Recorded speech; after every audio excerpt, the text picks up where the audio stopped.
My name's Connor. How are you? I'm not mistaken you there, right?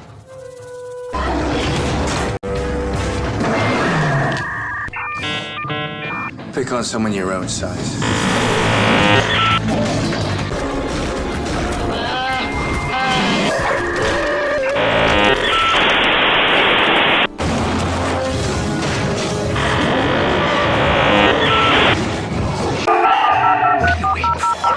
Is it just dress call?